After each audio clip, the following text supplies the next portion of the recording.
सादर प्रणाम। मैं महावीर जगवा तिलवाड़ा स्थित अपने शोध केंद्र से। साथियों, हम बरसात में एक अभिनव प्रयोग करते हैं जिसे हम स्वपोषण का नाम देते हैं।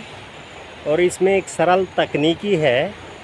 जो भी हमारे बाग बगीचे उद्यान रहते हैं उनमें हम पूरे बरसात एक लंबे समय तक जो भी आसपास घास होती है उसे उखाड़कर उसी मिट्टी में बिछा लेते हैं। और इस छोटे से अभिनव प्रयोग की बदौलत जो हमारे निष्कर्ष हैं वह चौंकाने वाले हैं। साथियों, हम लोग बरसात में हरी घास को उखाड़कर इसी ज़मीन में बिछा लेते हैं और इसके दो फ़ायदे हमें मिलते हैं। एक तो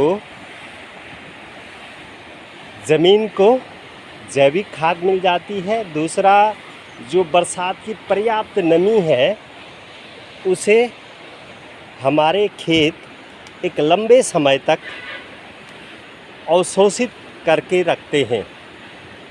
और इसका एक फ़ायदा है, जब आप अपने बाग बगीचे से खरपतवार निकालें और उसको उन्हीं खरपतवारों में उसी ज़मीन में बिछा दें तो निरंतर बढ़ने वाले खरपतवार में भी कमी आती है।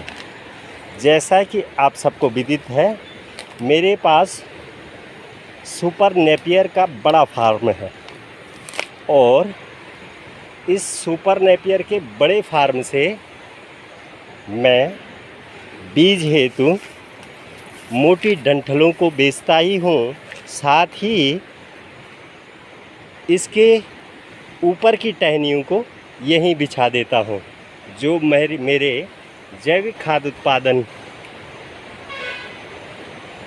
के रूप में इसी धरती को यह खाद मिल जाती है। आप भी बरसात के टाइम अपने खेतों से खरपतवार, अपने बगीचों से खरपतवार निकालकर उसी में बिछा दें। यह वहाँ के पौधों के लिए भी लाभकारी है, साथ ही इस मिट्टी के लिए भी लाभकारी है।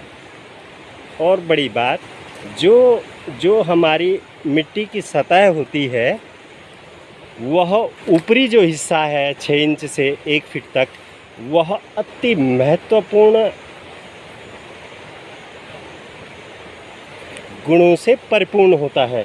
जैसे ही उसमें सूर्य की सीधी रोशनी पहुंचती है तो वह नष्ट होने का खतरा बना रहता है। जब आप स्वपोषण की इस पद्धति से छोटी छोटी शुरुआत करते हैं तो कुदरती रूप से आप अपनी सॉइल की, मिट्टी की गुणवत्ता भी बढ़ाते हैं। तो यह एक छोटा सा अनुभव था जो आप सबके सम्मुख साझा किया।